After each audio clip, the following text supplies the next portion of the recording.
Selamat pagi Bapak Ibu yang kekasih di dalam Tuhan Yesus Kristus.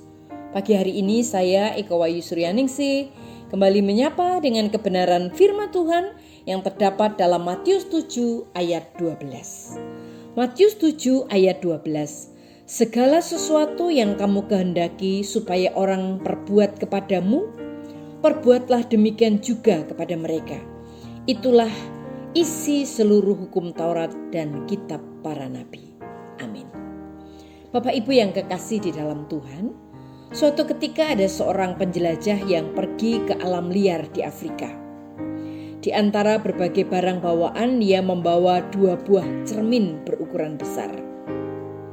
Ketika dia tiba di tengah hutan, penjelajah ini menaruh cermin itu pada 2 pohon yang berhadapan.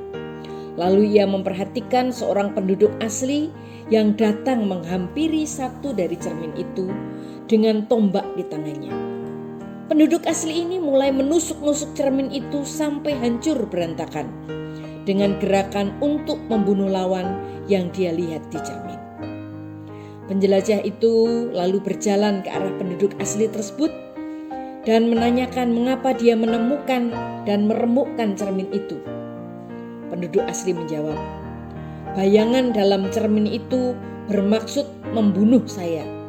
Jadi saya bunuh dia lebih dulu."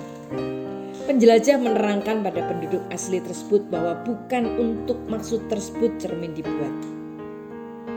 Penjelajah membawa penduduk asli ini pada cermin satunya yang masih tersisa dan menunjukkan kepadanya kegunaan dari sebuah cermin, yaitu untuk bisa melihat jika rambutnya tersisir rapi, untuk melihat apakah cat di wajahnya sudah tepat, dan untuk melihat bagaimana besarnya ototnya kini.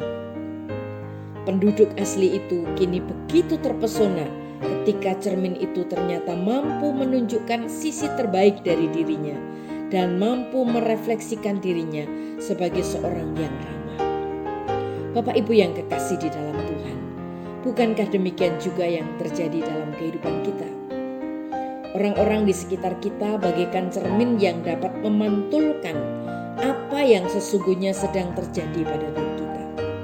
Bila kita sedang marah karena sesuatu hal, tanpa kita sadari, kita mungkin sedang memantulkan kemarahan itu kepada orang lain yang mungkin sedang berhadapan dengan kita, sehingga orang tersebut bisa menjadi ikut marah akibat sikap kita kepadanya.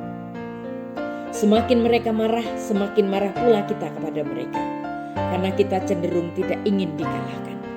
Demikian pula sebaliknya, ketika kita bahagia, maka kita pun menunjukkan kegembiraan dan kebahagiaan itu kepada orang lain yang mungkin bersama-sama dengan kita, sehingga orang lain juga ikut bahagia karena kita. Bapak Ibu yang kekasih di dalam Tuhan, pertanyaannya sekarang adalah, sikap apakah yang akan kita pantulkan terhadap orang-orang di sekeliling kita? Apakah kemarahan? Apakah kesedihan? Bagaimana kita memantulkannya?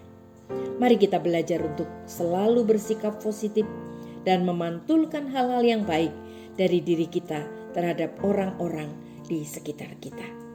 Amin. Mari kita berdoa. Tuhan Yesus, jadikanlah kami tanda kehadiran-Mu, sehingga melalui sikap dan perkataan kami sungguh mencerminkan Kristus di dalam kehidupan kami.